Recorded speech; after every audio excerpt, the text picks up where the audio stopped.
അവിടെ കാണിക്കുന്ന ഒരു ഗെയിം കണ്ടപ്പോൾ എനിക്ക് തന്നെ മൈൻഡ് ഡിസ്ട്രാക്റ്റഡ് ആണ്. വിളിക്കാത്തതിൽ ലാലേട്ടനോട് നന്ദി. ഓ നന്ദി കേട്ടാ, വിളിച്ചില്ലേ നന്ദി. ഈ ഗാനമേളയിലൊക്കെ ഞാൻ പോയി ചെന്ന് ചാൻസ് ചോദിച്ച് പാടുമായിരുന്നു. എനിക്ക് എന്നെ ബിഗ് ബോസ് നിന്ന് കഴിഞ്ഞ ജൂണില് ഇന്റർവ്യൂ ഉണ്ടായിരുന്നു. ഈ പാലവട്ടം കഴിഞ്ഞിട്ടുള്ള ഏഷ്യാനെറ്റ് സ്റ്റുഡിയോ വെച്ചായിരുന്നു ഇന്റർവ്യൂ. അറ്റൻഡ് ചെയ്താ. എന്റെ അങ്ങള് വില്ലേജിൽ വർക്ക് ചെയ്യണേ. അവിടെ ജോലി ചോദിച്ചപ്പോൾ പറ്റില്ല എന്ന് പറഞ്ഞു. എന്നെ ഇപ്പൊ എതിർക്കുന്ന കുറച്ച് ആൾക്കാരുണ്ട്. ഡേവിഡ് ജോസ് എന്ന് പറയുന്ന ലാൽമോൻ അങ്കിള്, ജോർജ് എന്ന് പറയുന്ന അങ്കിള്, ഇവര് ബാത്റൂമിൽ പാട്ട് പാടാറുണ്ട്. മനസ്സിലായ? ബാത്റൂമിൽ പാടുന്ന പാട്ട് പെട്ട് തള്ള സഹിക്കില്ല. വിളിക്കുമെങ്കിൽ എന്നെ വിളിക്കുള്ളൂ എന്ന് പറഞ്ഞു. സന്തോഷ് വർക്കിനെ വിളിക്കില്ലെന്ന് പറഞ്ഞു. അപ്പൊ ബിഗ് കമ്പനി എന്ന് പറഞ്ഞ പ്രോഗ്രാം ചെയ്യുന്നുണ്ട് പുതിയതായിട്ട്. ഞാൻ ഡയറക്റ്റ് ചെയ്യുന്നവരല്ല, ഡയറക്ഷൻ വേറെയാണ്. നമ്മൾ അതിനകത്ത് പ്രോഗ്രാം കോർഡിനേഷൻ ചെയ്യണതാണ്. ബിഗ് ബോസ് പോലത്തെ ഒരു പാരഡി ഷോയാണ്.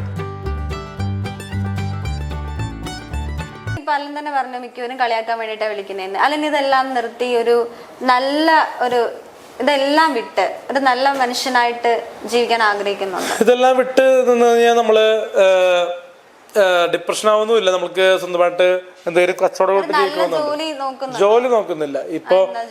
ഇപ്പൊ ഇങ്ങനെ ഫെയിമായിട്ട് നിൽക്കുന്നുണ്ട്. ആ ഫെയിം കൊണ്ട് പല പ്രശ്നങ്ങളുണ്ട്. ഫെയിം കൊണ്ട് കഞ്ഞി വെക്കാൻ പറ്റുമോ? ഫെയിം കൊണ്ട് കഞ്ഞി വെക്കാൻ പറ്റില്ല. പക്ഷേ ഫെയിം കൊണ്ട് പല പ്രശ്നങ്ങളുണ്ട്. കാരണം ഞാൻ റിവ്യൂല് ഈ മീഡിയയിലൊന്നും വരാത്തതിന് മുന്നേ തന്നെ ഞാൻ പാടുമായിരുന്നു. എവിടെ? ഈ ഗാനമേളയിലൊക്കെ ഞാൻ പോയി ചെന്ന് ചാൻസ് ചോദിച്ച് പാടുമായിരുന്നു. അങ്ങനെയല്ല, ചാൻസ് ചോദിച്ച് പാടുമായിരുന്നു. പാട്ട് പാടിക്കോട്ടെ എന്ന് ചോദിച്ചിട്ട് പാടുമായിരുന്നു റിക്വസ്റ്റ്. അപ്പൊ അങ്ങനെയൊക്കെ ഉള്ളൊരു സമയം ഉണ്ടായിരുന്നു. പിന്നെ അങ്കിൾമാരുടെ കൂട്ടത്തിൽ പാടുമായിരുന്നു. ഇപ്പൊ ഈ എന്നെ ഇപ്പൊ എതിർക്കുന്ന കുറച്ച് ആൾക്കാരുണ്ട്. ഡേവിഡ് ജോസ് എന്ന് പറയുന്ന ലാൽമോൻ അങ്കിള്, ജോർജ് എന്ന് പറയുന്ന അങ്കിള്, ഇവര് ബാത്റൂമിൽ പാട്ട് പാടാറുണ്ട്. മനസ്സിലായ? ബാത്റൂമിൽ പാടുന്ന പാട്ട് പെട്ട് തള്ള സഹിക്കില്ല. മനസ്സിലായ? അങ്ങനത്തെ പാട്ടുകളാണ് പാടുന്നത് ബാത്റൂമിൽ. ഞാൻ പുറത്തുനിന്ന് കേൾക്കണല്ലേ. നമ്മൾക്ക് ഒന്ന് ടോയ്ലറ്റിൽ പോകുന്നു അങ്ങനെ നോക്കി നിൽക്കണേലല്ലോ. ആണുങ്ങളുടെ പോയി നോക്കിക്കേണ്ട ആവശ്യമില്ല. പക്ഷെ നമ്മൾ നമ്മൾക്ക് പെട്ടെന്ന് ഒന്നിനു പോകുന്ന നോക്കുമ്പോ പുള്ളി ഇറങ്ങണില്ല. അപ്പൊ അങ്ങനെയാണ് അങ്കിളിന്റെ ആ പാട്ട് കേട്ടത്. ഡോർ അടച്ചിട്ടുമ്പോ പുറത്തേക്ക് ആ സൗണ്ട് വരുമല്ലോ.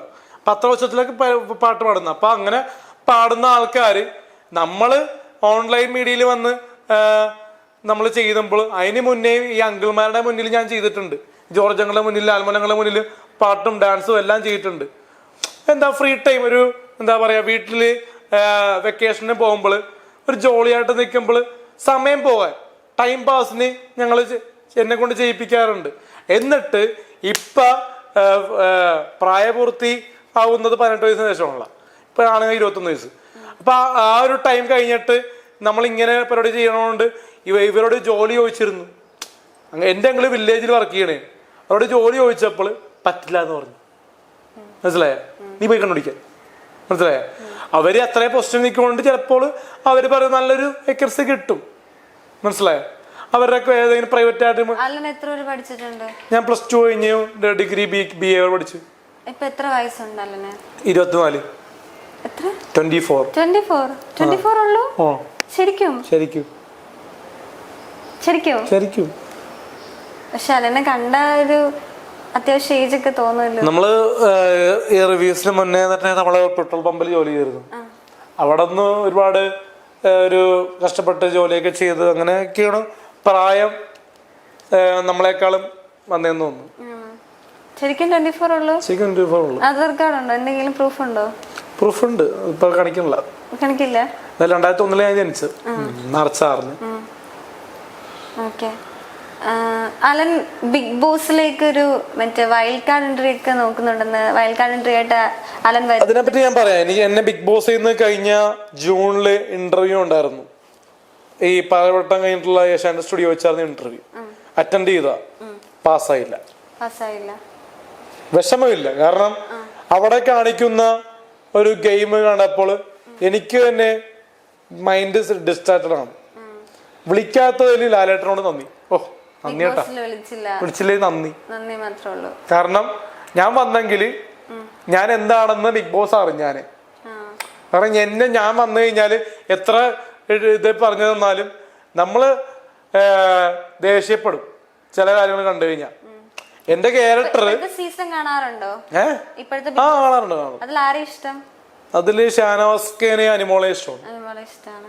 ബാക്കി ആരെയും വലിയ താല്പര്യം. ആരെ ഇഷ്ടമില്ലാത്ത? ബാക്കി ആരും താല്പര്യമില്ല. ഞാൻ പറയുന്നില്ല. ആരാ നന്നായിട്ട് ഗെയിം കളിക്കുന്നത് ഇപ്പൊ അതില്? അതിൽ ഷാനവാസും അനിമോളും കുഴപ്പമില്ല. രേണുസുധിയുടെ ഗെയിം എങ്ങനെയുണ്ട്? പോരാ, ഇമ്പ്രൂവ് ചെയ്യാനുണ്ട്. ഇമ്പ്രൂവ് ചെയ്യാനുണ്ട്. ഇപ്പൊ ആറാട്ടെണ്ണ വേൾഡ് കാലണ്ടർ ആയിട്ട് കയറുവാണെങ്കിലോ? പുള്ളി കയറുമെന്ന് എനിക്ക് തോന്നുന്നില്ല. കേറില്ലേ? അങ്ങനെയൊക്കെ കേൾക്കുന്നുണ്ടല്ലോ. കേൾക്കുന്നുണ്ട്. പുള്ളിനെ ഏഷ്യാട്ടുകാരനോട് പറഞ്ഞത് വിളിക്കുമെങ്കിൽ എന്നെ വിളിക്കുള്ളൂ പറഞ്ഞു. സന്തോഷ് വർക്കിനെ വിളിക്കില്ലെന്ന് വിളിക്കില്ല. വിളിച്ചാലും അങ്ങനെ വിളിച്ചു കഴിഞ്ഞാൽ പോട്ടെ. അപ്പൊ ഞാൻ എന്നെ വിളിച്ചു കഴിഞ്ഞാൽ പോകും. പക്ഷെ ഞാൻ കുറച്ച് ക്യാരക്ടർ ഡിഫിക്കൽട്ട് ആയതുകൊണ്ട് എന്നെ എങ്ങനെ അക്സെപ്റ്റ് ചെയ്യുമെന്ന് അറിയില്ല. കാരണം പെട്ടെന്ന് ദേഷ്യപ്പെടുത്തുന്ന ഒരു വ്യക്തിയാണ്. ഇപ്പോൾ അവിടെ പോയി കഴിഞ്ഞാൽ എങ്ങനെ ബിഹേവ് ചെയ്യുമെന്ന് എനിക്കറിയില്ല. നോക്കാം.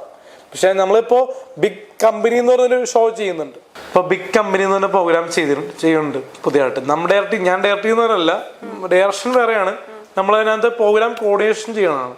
ബിഗ് ബോസ് പോലത്തെ ഒരു പാരഡി ഷോയാണ് അത്. ഏറ്റവും ഡിഫറെന്റ് ആയിട്ടുള്ള കണ്ടന്റ് ആണ്. ഒരു റൂമിൽ അകപ്പെട്ടു പോകുന്ന ആണും പെണ്ണും. അതില് ലേഡീസിനെ അറേഞ്ച് ചെയ്യണം ഞാനാണ്. കാരണം എനിക്കാണ് പിടിപാടൊക്കെ ഉള്ളത്. അത്യാവശ്യം മലയാളി ഹൗസ് പോലത്തെ ഒരു പരിപാടിയാണോ? ആണത്. റേറ്റിംഗില് നമ്മുടെ പരിപാടി ആയിരിക്കും ആ പരിപാടി വരുമ്പോ ഒന്നാമത്. അത്ര കോൺഫിഡൻസ് ആണെന്ന് പറയാം. കാരണം അത് എന്റെ കണ്ടന്റും കാര്യങ്ങളും കഥയൊക്കെ കേട്ടപ്പോൾ അത് സെൻസേഷണൽ ആവുന്ന ഒരു കണ്ടന്റ് ആയിരിക്കും. കാരണം ബിഗ് കമ്പനി പ്രേക്ഷകർക്ക് ഒരു ഓണം മുതല് വിഷ്വൽ ട്രീറ്റ് ആയിരിക്കും. ഓണത്തിനായിരിക്കും റിലീസ്. ഉത്രാടത്തിന് റിലീസ്. അതിന് മുമ്പ് ഷൂട്ട് ഉണ്ടാവും.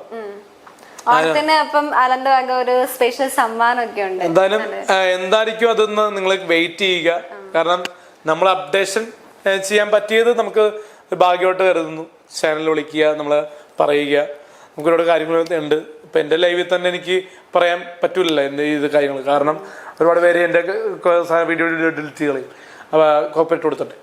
അപ്പൊ അതുകൊണ്ട് തന്നെ നമ്മള് ചാനൽ വഴിയാണല്ലോ ഇപ്പൊ പറഞ്ഞിരിക്കുന്നത്. അതുകൊണ്ട് ഒരു വലിയ കുഴപ്പമില്ലെന്ന് തോന്നുന്നു. അലൻ സമൂഹത്തിന് മുമ്പിൽ ഒരിക്കലും ഒരു കോമാളിയാക്കപ്പെടേണ്ട വ്യക്തിയല്ല. സമൂഹമാണ് കോമാളിയാക്കുന്നതെന്നാണ് അലൻ പറയുന്നത്.